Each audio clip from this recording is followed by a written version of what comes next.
Australia में मैं नहीं था, ये लोग थे। मेरा ऑस्ट्रेलिया में काम नहीं था क्योंकि मैंने इन्हें वहाँ भेजा था। ठीक है सर, जैसे कि आप बॉलीवुड की काफ़ी जानी मानी हस्तियों के साथ काफ़ी आप काम कर चुके हैं, काफ़ी साल से कर रहे हैं, तो सर इनके साथ जो आपने काम किया तो ये आपके लिए काफ़ी न्यू रहा होगा, तो इसका एक्सपीरियंस कोई आप शेयर करना चाहेंगे? बहुत ही कॉन्फिडेंट, बहुत ही टैलेंटेड यंग एक्टर्स हैं ये लोग। और जब भी इनको ज़रूरत होती थी थोड़ा देवर इन ऑफ मी के गुलशन सर आई सेड यार रिलैक्स यार, I have no problem and I have no problem with the way आप जो अपना काम कर रहे हैं, I have no problem with the way if you are making mistakes so it was really interesting to work with them. In fact मैंने इनसे बहुत सारी चीज़ें सीखी। ये यंग कलाकार have a different, younger energy and younger way of looking at things, and I learned some of the things, and I'm very happy that I shared a whole lot of time while shooting Yariyan with these young people. तो sir आप उनके साथ काम करने में काफ़ी comfortable feel कर रहे हैं? बिल्कुल जी, कंफर्टेबल भी थे, खुश भी थे, और कोई ऐसा ये भी नहीं था कि मैं उनसे कोई बड़ा हूँ, उन्हीं की तरह था।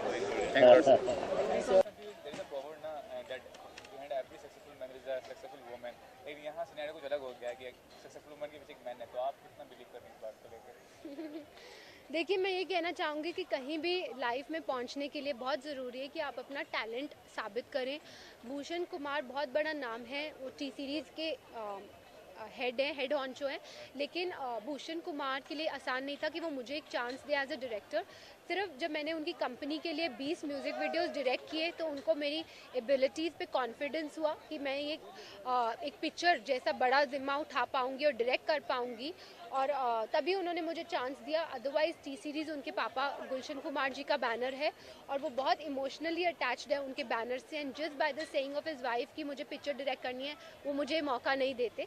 बट हाँ, उनका बहुत सपोर्ट रहा है। आफ्टर उनको मेरी एबिलिटीज़ पे कॉन्फिडेंस हुआ, उसके बाद उन्होंने मुझे बहुत सपोर्ट किया। म्यूज़िक में बहुत अच्छा मेरे लिए बनवाया और मार्केटिंग बहुत अच्छी की, and I am really thankful that he is there in my life. In an interview recently you told that my husband can give me anything worth of 10 crore rupees. तो वो बात क्या थी? मतलब बेसिकली शुरुआत में कॉन्फिडेंस नहीं था उनको? जी हाँ, शुरुआत में उनको कॉन्फिडेंस नहीं था, और जब मैंने उन्हें कहा था कि मुझे पिक्चर डायरेक्ट करनी है तो उनका ये कहना था कि तू 10-20 करोड़ की कोई भी चीज़ मैं तुझे खरीद देता हूँ, तू पिक्चर क्यों करना चाहती है? क्योंकि आई थिंक कहीं ना कहीं वो देख रहे थे कि मैं पिक्चर करूँगी तो मेरी क्रिटिसिज्म एज अ डायरेक्टर होगी, एंड शायद एज अ हस्बैंड वो मेरे बारे में बहुत प्रोटेक्टिव है, तो वो मुझे प्रोटेक्ट करके रखना चाहते थे दुनिया से। बट मैं एज अ वुमेन अपनी एक अलग आइडेंटिटी बनाना चाहती थी, और सिर्फ उनके शोल्डर पे या उनके मिसेस भूषण कुमार ही बनकर ही नहीं रहना चाहती थी लाइफ में। I think her Indian women के लिए इम्पॉर्टेंट है कि वो अपने हस्बैंड के साथ साथ अपनी खुद की एक आइडेंटिटी बनाए, और I think I am thankful कि उन्होंने मेरे टैलेंट को समझा और मेरी एम्बिशन को समझा और मुझे मौका दिया।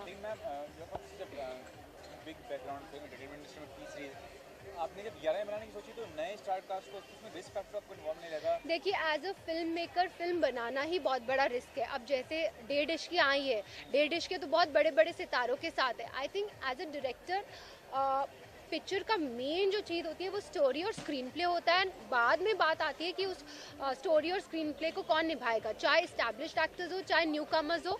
आजकल सबसे ज़्यादा दमदार स्टोरी होनी चाहिए, और अगर अच्छी स्टोरी हो तो ऑडियंस नए कलाकारों को भी एक्सेप्ट करेगी।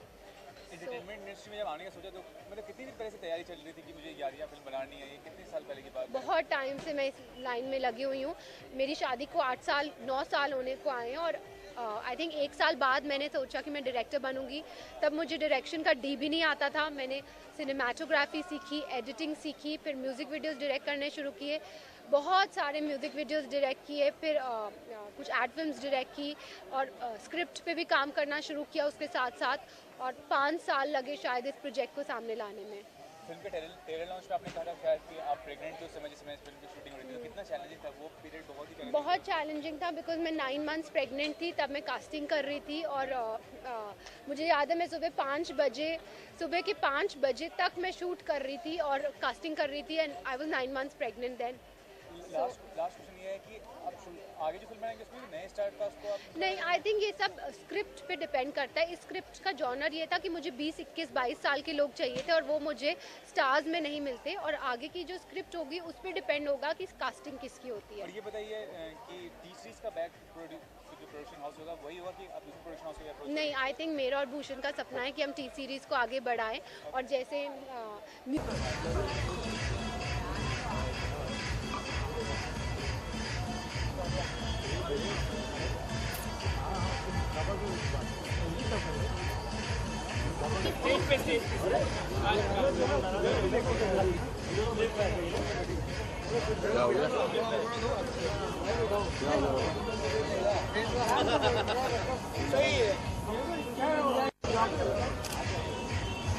hero of my film, Himansh Kohli.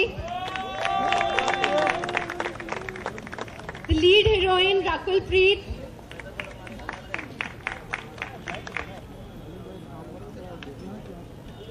I would like to give the mic to Bhushan to call all his team because it's important that he calls them. Hi everyone. I need to call my entire team who was responsible for this success. First of all, Mr. Ajay Kapoor. Is he here? He's always late. Okay, Vinod Bhanushali. I need you on stage.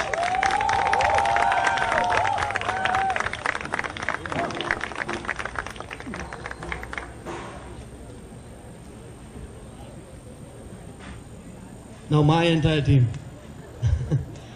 Pooja, Rajendram, Bhavesh, Nirmala, Aishwarya, Alok, Shivam. Come on guys, it's your day. Akula? Ah, yeah. Oh. Hey, Aishwarya, come here. Spayal. कितना आ गया? Yes, Spayal. Audio क्या हो गया? Aishwarya. Hanif bhai, आ गया audio आ गया please come on, Hanif bhai. थोड़ा आशीष, आपका ID ना? हाँ. And we have Arko आपने. I was also want Mr. Mukesh Desai. Please sir. Now I'll hand over the mic to Mr. Bhushan Kapoor. which was impossible without them, and they have worked day and night. So I think it's more than us. It's their day. They have made us very proud by such a great collection, and I'm very, very proud of everyone, especially my wife, who has done a fantastic job.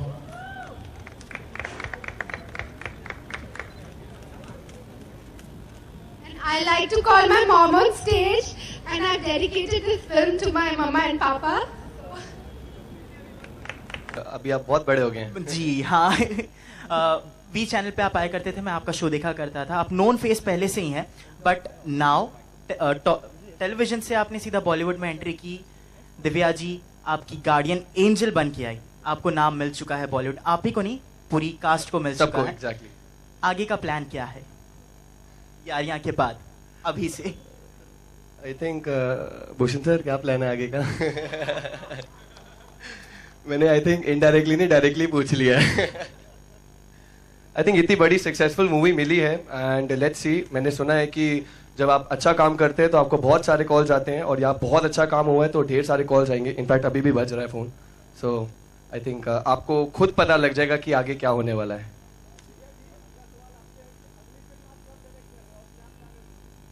देखिए, मैं जल्दी direct करूंगी। अभी audience को I think मेरी क्योंकि एक value बनेगी एज अ डायरेक्टर ऑडियंस के बीच में, और जो भी ऑडियंस मेरी फैन बनी है उन्हें वेट रहेगा एज अ डायरेक्टर मेरी दूसरी पिक्चर का। और मैं बहुत अभी यारियां में बहुत बिजी थी, सो अभी 10 दिन और बीतने दीजिए, फिर मैं वापस ब्रेनस्टॉर्मिंग करूंगी एंड ये जरूर बताऊंगी कि इतना टाइम दोबारा नहीं लगाऊंगी जितना टाइम लगा। दिव्या,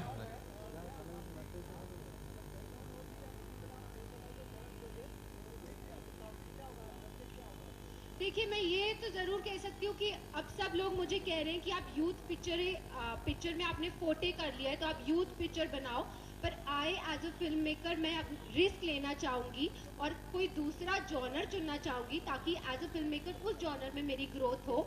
और कास्टिंग भी आई थिंक मेरी स्क्रिप्ट और स्टोरी पे डिपेंड करती है। पहले से मैं कोई कास्ट डिसाइड करके स्टोरी और स्क्रिप्ट नहीं लिखूंगी। दिव्या दिव्या जी यहाँ सवाल है कि जो आपने कहा कि मतलब एक्सपेरिमेंट करना चाहेंगी, अलग जॉनर की फिल्म करना चाहेंगी, लेकिन ये स्टार कास्ट ये सब नए थे, सो इन्होंने कम नखरे दिखाए होंगे और इजी हो गया। नहीं, इन्होंने भी बहुत नखरे दिखाए हैं, ऐसा बात नहीं है।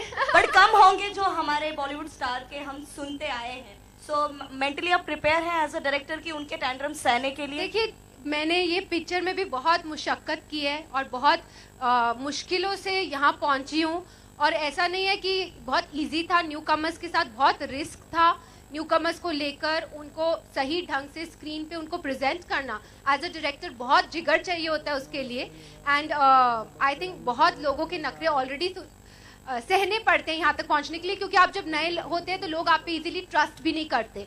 धीरे धीरे उनका ट्रस्ट आप पे बढ़ता है, आपके काम पे बढ़ता है। So I think बट जो मजे हुए कलाकार होते हैं उनके नखरे सहना, मतलब डायरेक्टर्स तो मतलब नहीं, आई डोंट थिंक मैं ऐसे कलाकार के साथ काम करना चाहूंगी जिसमें उतनी अग्रेशन ना हो, उतना पैशन ना हो जितना कि मुझ में खुद में है। तो हमेशा ऐसे ही आर्टिस्ट के साथ काम करना चाहूंगी जो मुझे सामने से उसका पैशन दिखे। और एज अ डायरेक्टर कोई मतलब कुछ है ऐसी, किसी का फैंटेसी है, किसी ड्रीम है कि किसी बॉलीवुड स्टार के साथ आप फिल्म करें? नहीं, I think everything depends on the script. Thank you. Divya, all this new commerce मैं एक सेकंड पहले किशन कुमार जी को बुलाना चाहूंगी, जो कि प्रोड्यूसर है पिक्चर के।